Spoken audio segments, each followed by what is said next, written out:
is really strong in solo queue as well. So despite the fact that it is technically the last pick here for Biofrost, you know, he has the support counter, so to speak.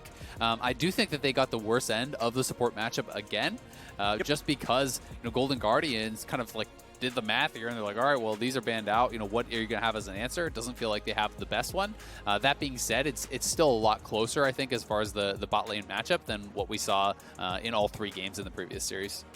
This is exciting. I'm always a huge fan of teams that do a bunch of draft prep and come out with exciting picks. It's Golden Guardians and Damonte pushing TSM into Bjergsen, saying, don't worry, this man loves his assassins. Let's bring out the Ekko. It's a good pick. You ult the ult, and you're going to be really happy. And on the other side, maybe the single strongest support in League of Legends right now is Lux. Yes, this is still 10-16. The small shield nerfs are not in on this patch. She's still very good in 10-17, probably still pickable in pro play as well. But Lux is an absurdly good pick down to the bottom lane. Says, go ahead and answer with Karma. Your solo queue win rate's like 8% lower than mine. Like, we're good here. This is a stronger champion overall.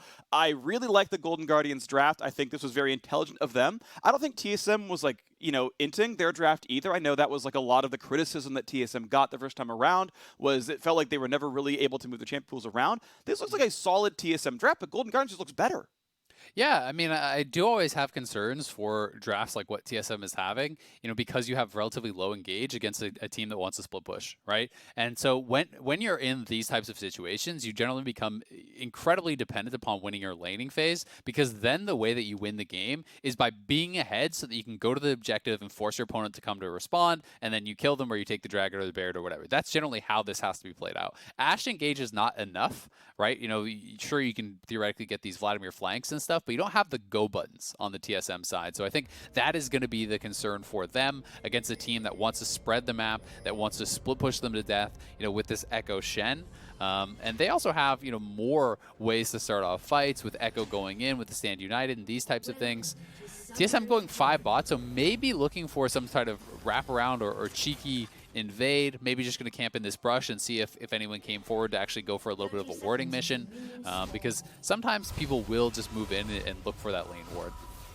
All right, well, they're going to try for it. I'm always a fan of seeing teams try stuff. Not going to happen, though. It does mean that if there is any kind of invade by Golden Guardians, no one's there to meet it.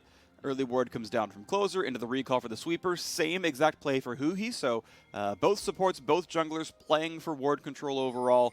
Sweepers early on, only 3 warding trinkets for either team at this point. And it looks like there won't be any big invasions, and it will be a very standard jungle start on both sides. So what I really want to track about this bottom lane 2v2 is, can TSM get the push? Because I tend to think that against Caitlyn Lux, you must maintain the push, or it becomes nearly impossible to really get anything done in this. And we'll see, Damonte actually gets Electru and that 3rd hit, so that's actually a really big deal to start things off.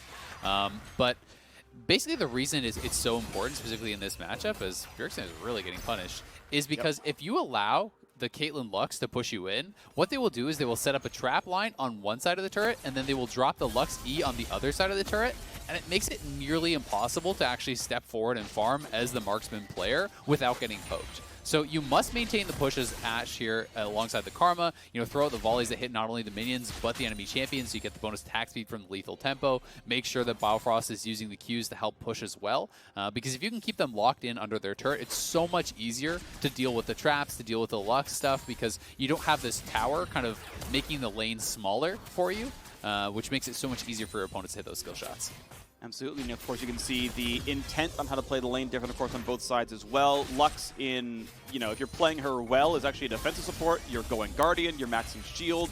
You are doing your very best to guarantee that nothing ever dies. It actually works well against Poke because the shield is instant cast. It works well against All In because you have a bunch of base shielding on there as well. He's also running Exhaust in case there's ever that Vladimir dive. And it means that, yeah, he's going Relic Shield. He's going to wait, he's going to scale, he's going to get a Fiend, it's going to be fine. Biofrost and Doublelift really trying to push in the early few waves. They've got a CS advantage, they've got a health advantage, right? It's Doran's shield and the potion's already used by FBI. This is the kind of lane TSM and Doublelift want, and it's happening so far. Exactly. You know, it's all about that push here. And Spica that's so getting smart. on top of him. Phase rush is proc. Damonte's in trouble here. Oh, His flash missed. He got the slow. He's getting away, but 2 more autos, just takes 1. The buck hits him in the face, and Spica puts him in the ground. That was such poor timing. So unlucky there for Damonte. Spica with the perfect sense to be in the right spot at the right time, but he's going to TP in. They're going to try to collapse here. Spica does have his flash. Burn flash. He flashes, then jumps over. Damonte will get a shield and a slow. He's He doesn't have his jump back. Hey, this is going to be double buffs. Thank you very much. Damonte needs one more spell. Buff transfer complete. Thanks for the cash money. Thank you very much. 300 more gold on the board. With how long it took him, I wonder if Bjergsen couldn't have moved. You know? Like, originally it looked like he was just going to instantly die. Yeah. Like, so I understand why Bjergsen didn't move, because it's looking like, okay, he's just insta-dead to this. But look at this. He slid over the wall right as he went to place the ward. So you're just doomed in this situation. Poor flash, though, from Damonte. I think you just kind of have to accept the death. Yeah. And, you know, at this point, like, this is actually just a really nice play because they had a bit of a push up on that top side. So Vladimir has first move. Damonte TP's back in with those home guards, you know, the little pity home guards there for dying early on in lane. And he's just going to get right in on top of him. But because he actually minions took so long, walking over, maybe a Scatter of the Week could have saved him there, but that's a really hard call to make, right? You don't want your wave to be doomed off of that. Yeah. I mean, we saw Bjergsen in the minimap, like, walk over, then back, and then walk over, and then back. And he said, can I? Nope. Maybe only have 2 spells. And then, yeah, he finally came at the very end, and it was too late. So, yeah, tough call. End of the day, it is a close game. You can see a small gold lead live with TSM right now, 200 to 400 based on rounding and which camps go down. 7 CS lead for Doublelift down in the bottom lane. 5 CS lead for Broken Blade up in the top side. So far, so good. I mean, definitely a zany start, but TSM doing just fine. Yeah, they are. Their laning phases are going well. The only concerning thing for TSM is of course the double buffs plus the kill onto Damonte. You know, I talked about the only part of this matchup that generally feels really tough unless you just get slammed as Ekko is the early laning phase where you're kind of getting auto attack down, and if you get poked out, it can be rough. Well, red buff and blue buff help a lot with that, and Closer not quite spotted. So Closer has snuck in here undetected. We'll see if they can actually get on top of Biofrost. Because remember, Biofrost has no cleanse. So if you actually get a stun on him into a binding, he's just going to die. Binding. Here comes the Q. Here comes a bunch of CC, and there is literally nothing you can do about this one. Goodbye to Biofrost. Light binding means death, and the gold gets tied. That's rough for TSM because they were in such a good spot. Look how low the HP bars are over for Golden Guardians. So if they actually didn't get that gank to bail them out, they would have had to base with the wave potentially frozen on them, which would have given the TSM bottom lane an incredible advantage. So in the 2v2, TSM doing great, but Closer the one who really disrupts that and turns it around, lets them get that good base timing off, and now this lane will be much more comfortable than it was for the Golden Guardians. At the very least, Spica punishes the bot lane gank with 2 camps poached away, so that's a nice 200 gold that the Volibear can't gain, and XP he won't grab either as he looks around and missing pings. He's like, yeah, the wolves are gone. The wolves are gone. Sorry about that one. All right, we'll walk up. Is the Gromp gone? Is the ward? There's a ward. Oh, Closer. He missed the ward, but he sees the Gromp is gone. He knows where the Graves was. It's going to be a recall on the top side, but hey, double longsword and boots. That's going to feel pretty comfortable. Spica is certainly very powerful in this game with first blood and a couple extra camp lead. He's going to be looking pretty happy as far as the jungle 1v1. And then it just, of course, becomes, you know, which is going to be more effective, which has more of an impact there. They are moving down towards this dragon.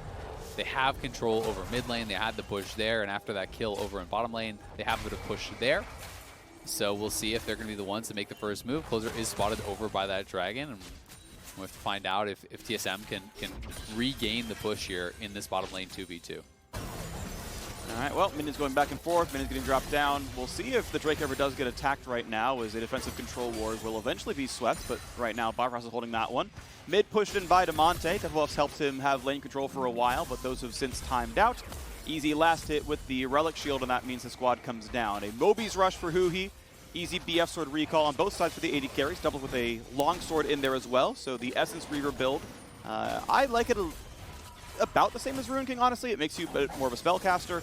It also means if your opponents have a lot of healing and shielding, you can actually still deal damage, because a 10% health tank just doesn't take damage from Ruin King anymore, and it feels like really bad trying to kill them off when they're just getting a Lux Shield, and you can't break that anymore. So there's something said about not doing Ruin King. End of the day, Bjergsen is going to just get to stop Damonte's recall, but that means they're trading back and forth. It's a lot here. Oh my gosh, Bjergsen is running low on health. Could this be a kill without flash just outside the stun? And Damonte just going to clear the wave and get out. Bjergsen barely skirting out of that outside of that stun. If that was me, I flash 100%. I would have been pretty scared about that actually landing because that looked like his little pinky toe was still inside the stun. We'll see if they can catch him here with a stun. Your sighted flash. Cute. Ooh. Yeah, if he didn't dodge that ult, that was going to be a death, so he has to get the Shen ulti out. It's not going to hurt that badly for Hauntzer. His wave's in an okay spot, but it's actually pushing away from him. It's going to push away from him, so it actually is pretty bad. Because that's going to stack on his side. And look at this combo. Biofrost in trouble. And that is the combo that you can kind of pull off here with Lux. And generally speaking, when I see this in Pro, what the Luxes will do is anytime they land a stun, like anytime they land a root or a trap or whatever, they'll just actually use the ultimate. It's a relatively low cooldown, and you can just use it for lane control. You're not building full AP, so it's not like the one-shot style of Lux. You know, this is Relic Shield generally straight into support items. So it's more about getting control there, more about getting that poke. TSM do spot them over here on this Rift Herald, but Bjergsen isn't there yet, so Broken Blade's just got to kind of run away, and I think they need to see this. All right, Herald will be grabbed at 9 minutes, 12 seconds in. Plenty of time to drop that somewhere and give a lane some extra gold from turret plates. Hauntzer going to knock down a ward. New trinket comes down, so Broken Blade knows there's a gank path right now. And right now the top laners are pretty equal in farm and pretty equal in XP as they are both level 8, ruining the synergy of the 7-7 and the CS department. That's okay. Give them 10 CS, it'll be prettier again. And regardless, around recalls come through again as Berserker Greaves come in for FBI. Doublelift will match that before too terribly long, as you don't really want to lane with an item disadvantage, even if it's only Berserker's Greaves. Just tends to be impactful. So we'll see that probably come through fairly soon, as Bjergsen is going for Archangel Staff as a slightly more defensive option for that shield to survive the Ekko burst. Exactly, and also you have to remember that it's going to be Ekko plus Shen in a side lane a lot of the time, where he'll have to be out in that side lane answering, and it's probably going to be him in a 1v2 with that, you know, Stand United coming through. So he wants that extra little bit of defense. You know, he went for the TP. He's not playing a defensive summoner, so that is going to help to make up for that. It's also worth noting that, you know, back on that Essence Reaver discussion a little bit for Ashe, because Caitlyn isn't playing Cleanse. We'll see if they can chase down huhi here, but probably not. So yeah, because FBI isn't playing Cleanse, like that is where they're going to actually look to attack it. It's interesting because generally speaking, the Caitlyn's will take Cleanse, you know, in this matchup, and I've heard, you know, some of the reasoning for going Essence Reaver specifically against Caitlyn is actually to tax the Cleanse cooldown. Essentially, every time your ultimate is up, you shoot the arrow out at the Caitlyn, and you try to make sure that you just have your ultimate up so much more often than Caitlyn can, you know, avoid and cleanse them. In this case, there's no cleanse at all, so I would like to see TSM trying to get somewhat proactive and actually attack FBI in the lane with that arrow, because if you wait till it's teamfight time, it's pretty hard to actually land an arrow on FBI who's going to be behind the Volibear, behind the Shen, behind the Ekko, you know? So really, like, this is their window to do it, but it doesn't seem like they're really attempting it. Red where he was, they land a lot of CC. Arrow's going to come down, jump back by FBI, not going to leave the stun on for too long, but Biofrost is flashless. FBI does burn the heal. Didn't end up having to do so, but he was afraid of getting counterpunched, I suppose. End of the day, summoner advantage very slightly with Golden Guardians. Yep, another nice binding there from huhi, and this is, again, what I was talking about, where anytime you land a binding, you just ult it. You just say, all right, great, we have lane control, because if you can land that binding into trap, into ult, all the stuff hits, you can potentially 100-0 someone. In this case, Doublelift had a good counter ultimate, so he actually, you know, arrowed FBI, which is, I think, what spooked FBI into using his heal there defensively. But, you know, that also bought time for Biofrost to get out of the binding so that the trap wasn't actually layered. But because of the gank, because of the last couple good bindings from huhi, it is now the Golden Guardians bottom lane who seem to have regained the push, and they're the ones really on the offensive here. Monte not going to find the stun just yet, but that means that the Volibear certainly will, and Bjergsen's days are numbered. 18 seconds, 30 actually now till he respawns. Yeah, Bjergsen going down very quickly there. Spica should be able to defend, but the Rift Herald's going to drop, so there will at least be 3 plates off this turret. He would have had the early flash. We'll see if Broken Blade wants to try to set up the dive. Now Hauntzer's definitely going to have to back it up, but Volibear is moving up here, so Broken Blade will have to be at least somewhat careful. Yeah, I mean, definitely some damage in the top side, though, as well. Of course, Hauntzer down to about 1/3 HP, and he's not too far away from, you know, one-shot capability from Broken Blade. You can see, I believe he's bleeding plates down there as well, if I can read that properly. 2, I believe, are dead up there, so that's 300 gold above just the 7 CS difference.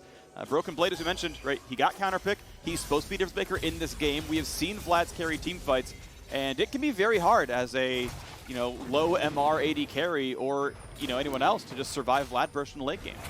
But right now, I mean, this is Golden Guardians again on the Dragon, and I feel like you know, TSM needs to be the ones that are actually stacking dragons to really have much chance in this game, because they're the ones that are really low on engage. They're the ones that are hurting for the win conditions as far as that is concerned. So the fact that Golden Guardians actually are the ones to get the first 2 dragons means TSM will not be able to force them to come fight them at an inopportune time. Because even if TSM grab, say, the next 2 dragons and they challenge to the next, whatever, you are now pushing back a potential TSM soul so late in the game that there's no pressure for Golden Guardians to ever pull out outside of their split push, right? They can afford to give up 1 or 2 dragons before they care at all.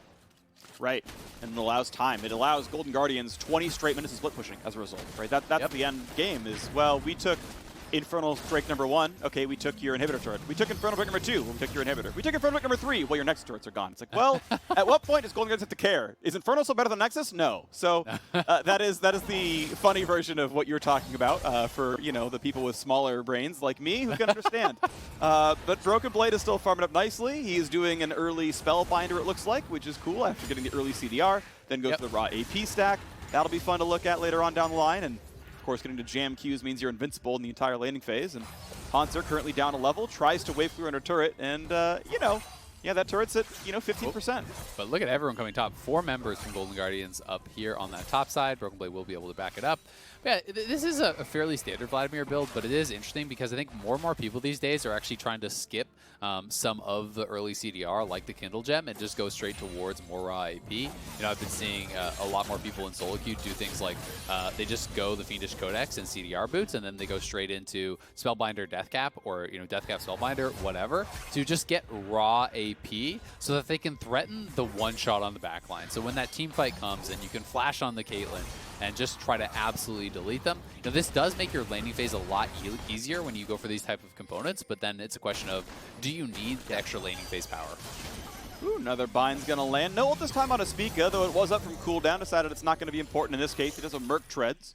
End of the day, Spica walks away, not losing too much. Saves the warp. You can see Broken Blade is 2 autos away. Anytime you see the dash, just, hey, go into Sanguine Pool, land a couple of spells, and now could this be a real trade? Broken Blade, Empowered Q, deal some damage. And I don't believe at any point in time Broken Blade has used the ultimate. He's just sitting there, holding every cooldown he could ever need, ensure that he can get a small farm lead over Hauntzer and slowly whittle down that turret in a pretty much untouched top lane matchup. Solo first turret goes to Broken Blade. It's really well done by Broken Blade, and I do think that Hauntzer took kind of the more cautious item build, because if you want to try to defend your tower, you can actually rush towards Tiamat and then have the wave clear to do that much more effectively, but you are also more at risk of getting dove, right? Because you don't have early MR, you don't have the HP of the Cowl, so he did rush for the Cowl, which made it harder to kill him, but easier to kill his tower, and that's kind of the decision that he did take. We'll see who gets this smite. Fight over this one. Herald is going to be stunnable and smiteable, and it's going to go to Spica. Nicely done there. He's going to grab that one, no problem. Brook to the back line. Big shields and FBI going to keep him safe. Knocking it out of Hemo Plague, and how about a re-engage? Is there one? Bjergsen on the side. Ult is going to come across. Damage more towards Broken Blade, but he has a ton of healing and a ton of damage. Hauntzer is running out of health. And Doublelift is on the scoreboard with 1. Now the re-engage comes through, and they knock down the top laner, but it's a 4v4. Big Q going to come across. A stun. Looking towards Doublelift. Not going to catch him as yet, but the root. It is a stun, but it's not enough. As Bjergsen cleans up a second kill and a third as well. TSM take that team fight, and Golden Guardians forced to run. TSM getting a huge fight there. They even got the Rift Herald, as Golden Guardians committed so heavily to trying to kill off that Vladimir. The taunt flash from Hauntzer critically missing onto Broken Blade. And as they all go into the pit to try to take down this Vladimir, TSM wraps around on them with 3 members, and Spica just hops right back over the wall. They get shredded. Went from basically a dead even game to a 3,000 gold lead here for TSM. Bjergsen grabbing a couple kills for himself, and we all know how dangerous his Syndra can be with the lead. Over a 70% win rate on this champion all time. Yeah, TSM looking really good now. 3,000 gold up. Analyst Escall predicted that Golden Guardians would still win the run back. Just a closer series than last time. 3-1 or 3-2 based on who you ask. TSM, though, seeming to have corrected? I don't know the past tense of righted. Maybe it's righted. They're doing better. They're doing better. The wrongs have been written. my brain keeps going written. That's the past tense of right, but it's the wrong right. All right, they've left Golden Guardians in the dust now as a 2.8 thousand gold lead comes in. We find more antonyms in the thesaurus, and let's move on forward. As Closer's going to knock this one down, no problem. TSM's a bunch of MP turners this game. They can look either way, no problem. All right.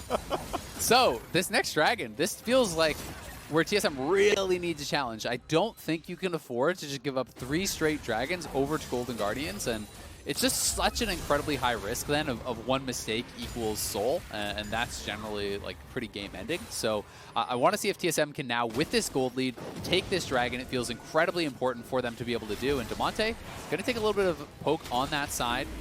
It may come down to the smite fight here. Golden Guardians does not look like they're posturing to actually fully commit to the fight, but they do look like they're going to try to go over and combo it. Ooh, that was a nice one. It's picked up by the damage of FBI. The laser, the Q snipe, and Closer was there for good measure. I'm not even sure either jungler got the smite or it was slightly early from Spica. I couldn't quite tell which. The replay will tell us. But that is now soul point, infernal soul point for Golden Guardians. That was really well done from Golden Guardians. Closer didn't even smite. I think Spica did, but this is just a really high damage combo. This is actually really intelligent. If Golden Guardians feel like, okay, we can't actually win out on this fight, so they try to combo it. Lux E, Lux ult, Piltover Peacemaker, and Smite, that just gets burst down from actually a very high amount of health there. Yeah. Really well done by Golden Guardians. Of course, it looks a little bit silly, but it's like, if Spica didn't use his smite, and a split second later, Closer's going to smite it. So Golden Guardians, honestly, that feels like much more of an outplay than a misplay. And that is the risk of giving up those early dragons. Now you're in this spot where you have to contest from now until infinity. They started with the first 3, and if they get just one steal or one pick before a dragon, it could be game ending. All right, well, Golden Guardians are down in money, and I will point out, we don't talk about it very much because the numbers are a lot smaller here, but the dragons that you pick up themselves are worth, some level of intrinsic value. It's, I think, what, 4 or 5% more armor and magic resist, and like 4% more attack damage and ability power. Like, that is some number of gold worth of stats, which shrinks the gold lead slightly. Obviously, the soul is the really important one, which is more like, 800 gold per player in a lot of cases. But, a small increment here, which keeps the game a bit close on the scoreboard. TSM, though, in general, have been winning fights, have felt like they've had somewhat control of the map, so I want to see if they can keep this going and get a clean Drake next time. Yeah, and that's going to be the challenge, right? And, well, not quite able to stop that in time, but... this is always the risk, right? And there's kind of a couple different schools of thought. Generally speaking, everyone agrees the game right now is about Dragon Soul, and then it's just how do you want to get towards it?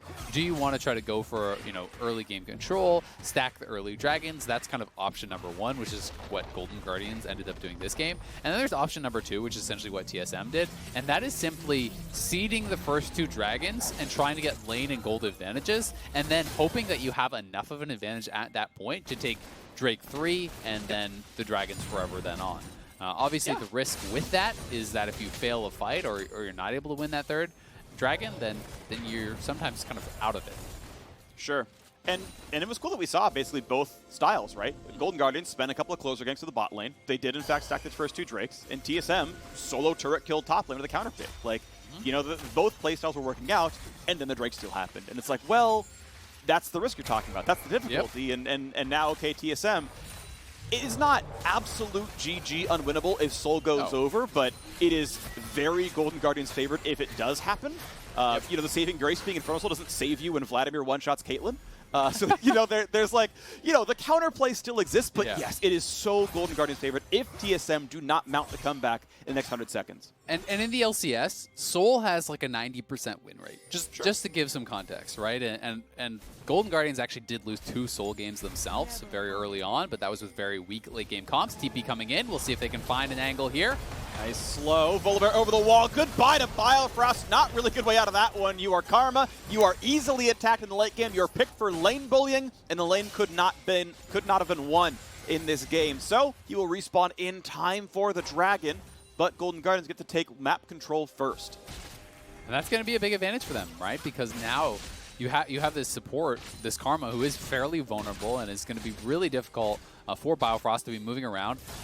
There is potential of a dive here. Bjergsen and Spica have got to be careful. They know that the wraparound is there, so now they will move forward. And here comes the flat flank. Here comes the big play. Shen ult over the top as well. A lot of burst damage. FBI is trying to run away. Again, the shields are coming in. He's trying to stay alive. Just barely the shields for huhi, and they can't quite kill him. FBI on a sliver of a fraction of a point of health walks away, and now this is a temporary 5v3 as Biofrost rejoins the fray in a second. but a 5v4 can still be tough. The health bars are low on Golden Guardians, and TSM are chasing them out of the jungle. This is really smart. They're trying to stop them from basing before the dragon. This is exactly what TSM do need to do. If you can keep them around here, they won't be able to reset, but Damonte looking over the wall here for Spica. And for damage on a Spica, when does he get to ult out? His health bar is a bit low, heals back over 500, and the respawn coming in fairly soon. Broken Blade's alive in 12 seconds, same time as the Drake, and he can run back across the map. Closer trying to heal up on the jungle camps. TSM are healthy, and despite losing their top laner, TSM have wrested control of the jungle and are poised to take the Drake. That was actually really smart, but Closer doesn't flash. He has no ultimate. Bjergsen and Biofrost are zoning. There comes the Lux ulti, so this should be a TSM Dragon. Really intelligent playing calling to actually just chase them down after that fight, and now Closer is caught. Yeah, stays a bit too long, but maybe it's a bait. Nah, he's got spell shield. No way you kill Bjergsen off that one. So a flashless Volibear could be a problem in the next 5 minutes. Well done to TSM. Yeah, that was just really heads-up thinking. Because they realized, hey, we lost a member, but the health bars are so low, if we prevent the base, it doesn't matter. And that's exactly what they were able to do. But that fight was so close to going heavily in the favor of TSM. And that is the situation where I'm talking about, you know, how I was talking about the builds earlier, right? Where if you actually go for more of a raw AP build instead of this Kindle gem where you have just more CDR and it makes your lane a little bit easier, potentially huhi and FBI die. Right? Like, you could have a more powerful raw AP build at this time because he went for Void Staff, because he went for Kindle, as well as the Merc Treads. You know, he went more kind of itemized towards that 1v1 almost against Hauntzer. And he did get the turret as a result, so, you know, you have to give him that credit. But it's these little differences that sometimes can mean a lot. Yeah, and of course it's more difficult as well because, like, hey, what if he would have dropped 5 CS because of not having the cooldown back up, or if that turret wasn't going to die in time, or, you know, a million other reasons, or we got a second queue up that fight because of CDR. Yep. It's not that one is clearly better than the other, and I know it's not the point that you're making. It's just to add context that, look, it's tough to make the exact call. Sometimes people call it losing the shopkeeper. Sometimes it's just impossible to know what the game's going to look like. Yeah, there's pros and cons to each build, right? And that's kind of what you have to look at, and you have to make the decision. All right, when you're going for a Void Staff, to me that says Vladimir thinks that he's going to be hitting frontline, right? And that is going to be very effective if you're hitting this Shen with Cowl, you're hitting, you know, Closer who's building towards likely a Locket and stuff. That's great. But, you know, if you're getting straight onto a backline who had no MR, then obviously you don't need that as often. FBI in this case has gone for Hexdrinker third, so it's going to be valuable either way.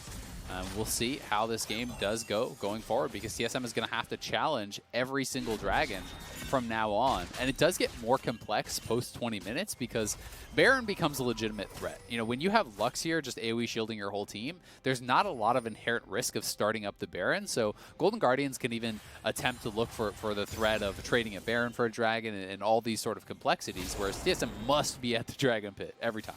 Yes, they must be. And this is interesting because, of course, Hexdrinker has come in, third item for FBI, exactly the item he wants. You want some magic resist to handle this Vladimir.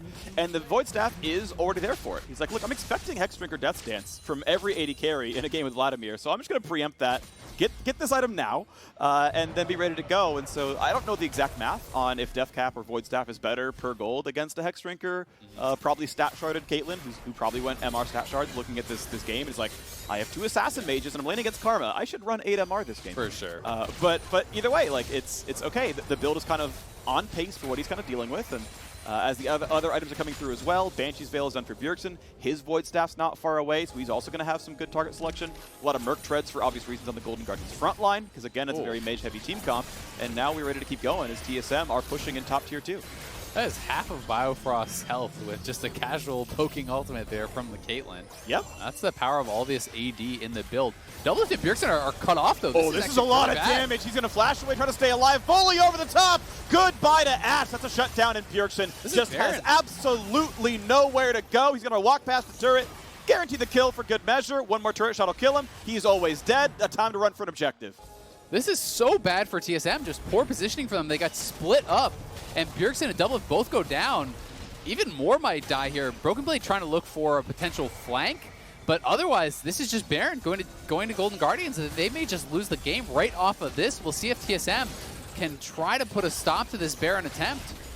And they got to make sure Spica can't get in for the smite. He's going to have flash in about 2 seconds. He has smite right now, and they reveal it. They know what kind of health is that. Okay, 6k health. We've got a little bit of time still. Huhi's not hitting. Damonte's not hitting. It's really only one carry dealing damage, but they're zoned out, and look how far back Spica is going.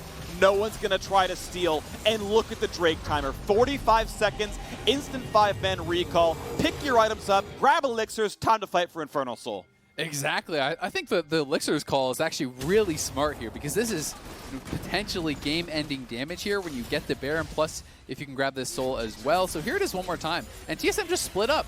You know, Biofrost is running out of there by himself. Spica is running out one way. Doublelift and Bjergsen tried to go over to the rest of the team, but they get cut off. There's no blast plant there, and I'm not sure that they realized.